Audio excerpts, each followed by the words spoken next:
بسم اللہ الرحمن الرحیم۔ السلام علیکم، میں ہوں کفایت اللہ، اور آج ہم دیکھیں گے مغل ہسٹری کے بارے میں، مغل امپائر کے بارے میں۔ مغل امپائر کا بیسیکلی ٹینیور جو ہے وہ 1526 سے سٹارٹ ہوتا ہے اور 1857 تک جاتا ہے۔ اس کے جو ہیں وہ دو طرح کے دور آتے ہیں، ایک کو ہم کہتے ہیں گریٹر مغل،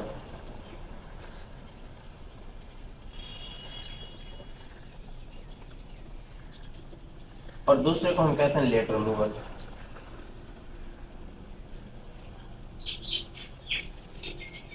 یہ جو دور ہے گریٹر مغلز کا، یہ ہے 1526 سے 1707 تک۔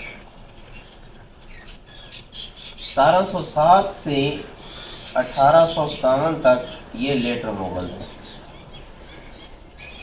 جو لیٹر مغلز ہیں ان کے دور میں ایز اٹ از کوئی کنٹریبیوشن نہیں تھی، یہ جو تھی ایک پپیٹ امپائر تھی، اس لیے اس کو ہم کاؤنٹ نہیں کرتے۔ بیسیکلی ہمارے پاس گریٹر مغلز آ جاتے ہیں اور یہ 6 ہیں۔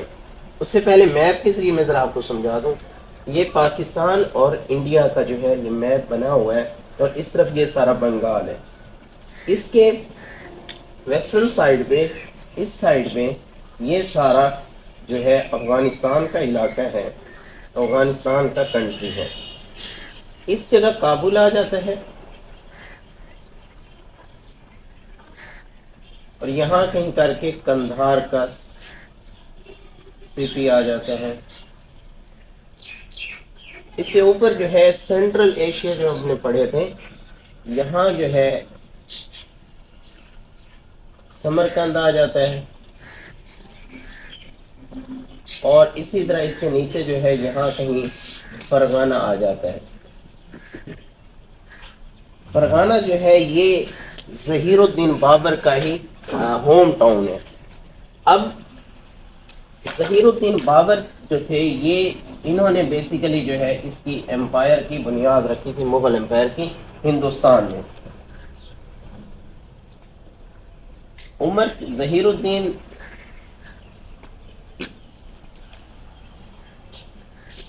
بابر جو تھے یہ 1483 میں پیدا ہوتے ہیں فرغانہ کے علاقے میں۔ ان کے والد کا نام ہے عمر شیخ مرزا۔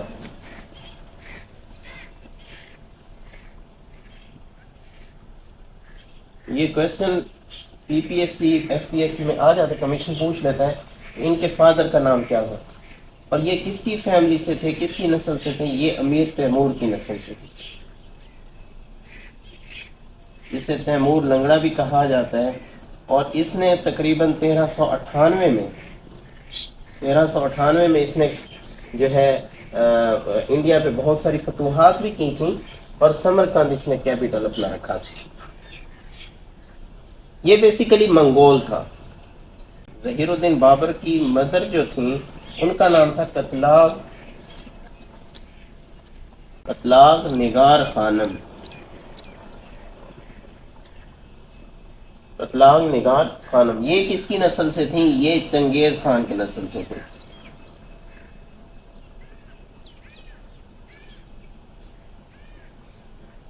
یہ چنگیز خان کی نسل سے تھیں۔ اب ان کے ہاں 1483 میں بیٹا پیدا ہوتا ہے جس کا نام رکھا جاتا ہے ظہیر الدین، اور اس کو اس کی والدہ بابر بلاتی ہے، اس لیے یہ ظہیر الدین بابر کے نام سے مشہور ہوتے ہیں۔ اب ہم ذرا دیکھ لیتے ہیں کہ اس نے کون کون سی فتوحات کی۔ اس سے پہلے میں آپ کو ذرا بتا دیتا ہوں کہ مغل جو تھے، گریٹر مغلز، یہ کون کون سے آئے۔ یہ ٹوٹل 6 تھے، یہ 6 رولرز تھے ہندوستان میں جو آئے۔ آپ یاد کر سکتے ہیں بھج سا سے، BHAJSA،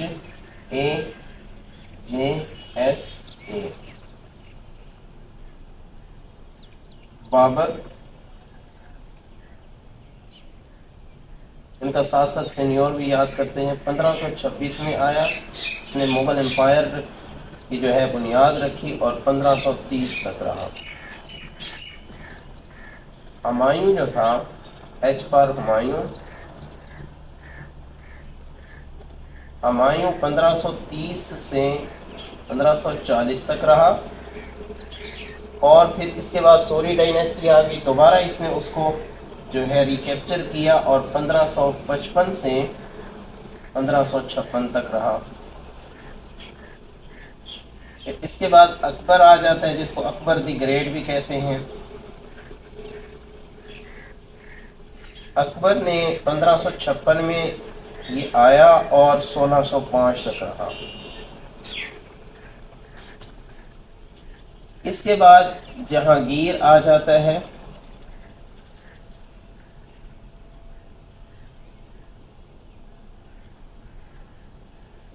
یہ 1605 میں آیا اور 1627 تک رہا.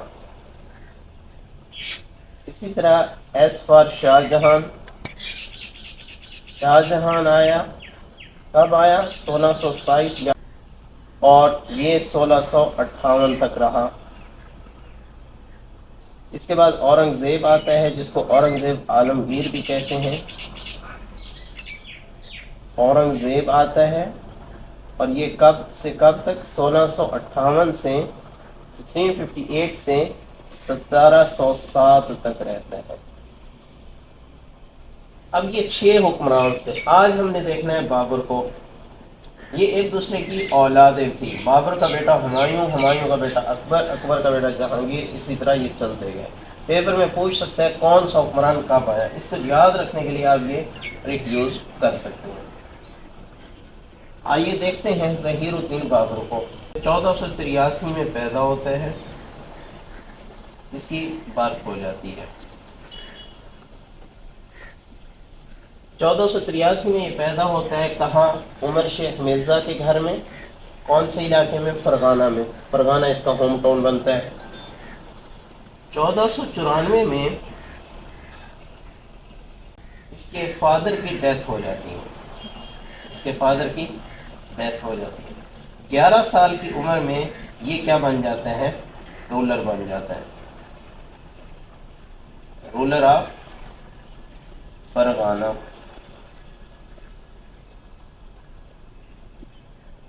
فرغانہ کا یہ رولر بن جاتا ہے. اب یہ کہتا ہے کہ اس کے جو باپ دادا تھے، امیر تیمور جو تھا، اسی کی نسل سے تھا نا. اب یہ اس کا کیپٹل تھا سمرقند. یہ سمرقند اور بخارا یہ اس ٹائم کے ترقی یافتہ جو تھے وہ سٹیز تھے. یہ ازبکستان کا علاقہ ہے.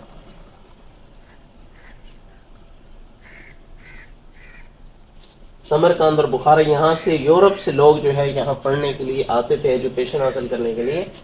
اس نے کہا کہ اس کو اب حاصل کرنا چاہیے. اس نے کیا کیا؟ فرسٹ اٹیک کیا. کہاں؟ سمرقند.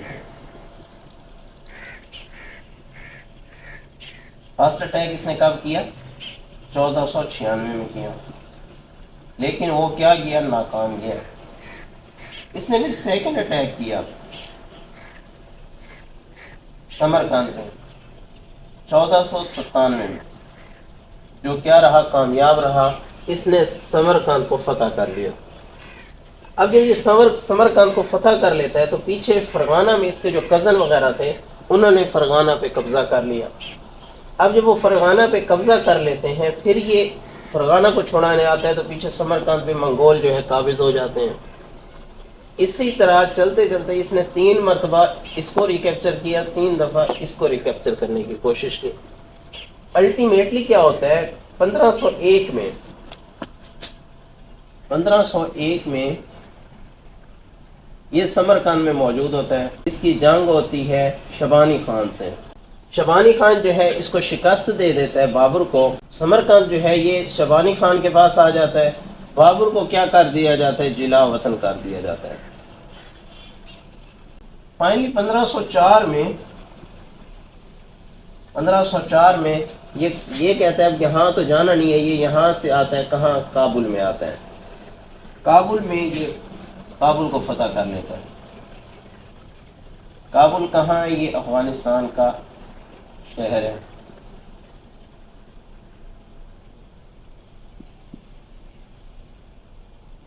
پندرہ سو چار کے بعد یہ پھر آگے قندھار میں جاتا ہے. اپنی فتوحات کو بڑھاتا چلا جاتا ہے اور 1511 میں کہاں کس کو فتح کرتا ہے؟ قندھار کو. اس کو 1504 میں کرتا ہے اور قندھار پہ حملہ کب کرتا ہے؟ 1511 میں کرتا ہے. پھر یہاں سے اس کے بعد 1524 میں درہ خیبر پار کرتے ہوئے یہ کس میں جاتا ہے؟ 1524 کو یہ لاہور پہ حملہ کرتا ہے. 1524 کو.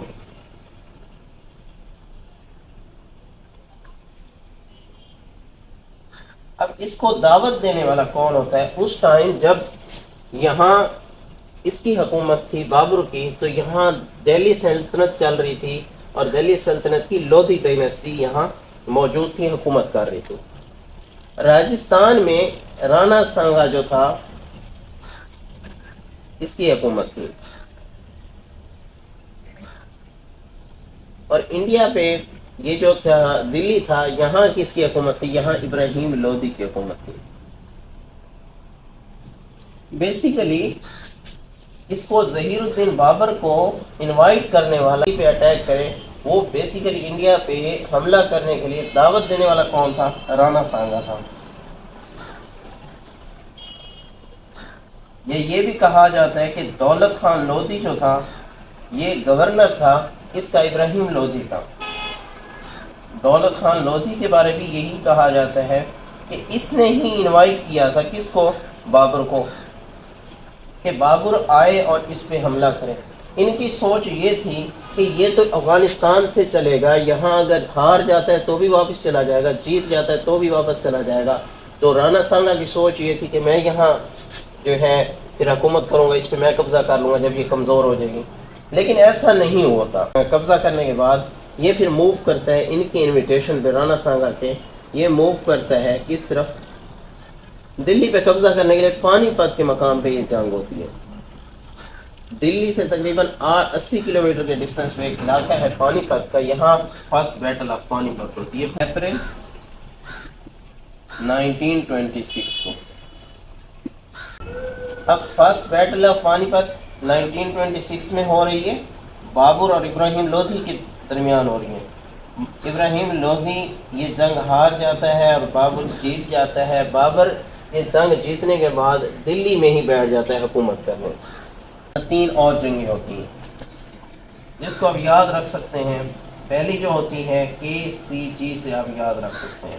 اس کے بعد جو جنگ ہوتی ہے وہ مارچ 1927 میں ہوتی ہے. کس کس کے درمیان ہوتی ہے؟ خانوا کے مقام پہ ہوتی ہے. اور کس کس کے درمیان ہوتی ہے؟ بابر کے درمیان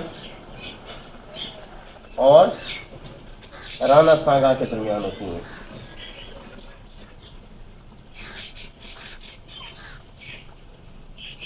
یہ جنگ ہار جاتا ہے اور بابر جیت جاتا ہے. چندیری کے مقام پہ ایک جنگ ہوتی ہے جس کو یہ چندیری ایک علاقہ ہے، اس کے مقام پہ ایک جنگ ہوتی ہے بابر کے درمیان اور مدنی راؤ کے درمیان.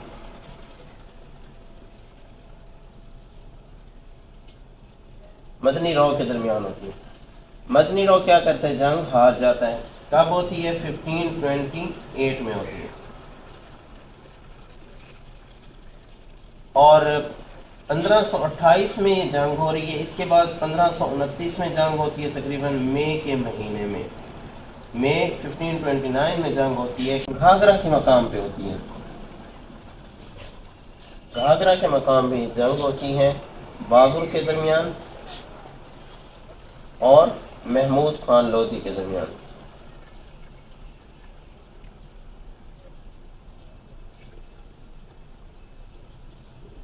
اب یہ جو علاقہ ہے یہاں بنگال موجود ہے، جو کرنٹلی آپ کہہ سکتے ہیں بنگلہ دیش ہے. اب یہاں جو ہے یہ والا ایریا جو ہے یہ ابراہیم لودھی حکومت کر رہا تھا، اور یہ والا ایریا جو تھا یہ اس کے بھائی کے پاس تھا جس کا نام تھا محمود خان لودھی. اب یہ اپنی لشکر کو لے کر آتا ہے اور گھاگرا کے مقام پہ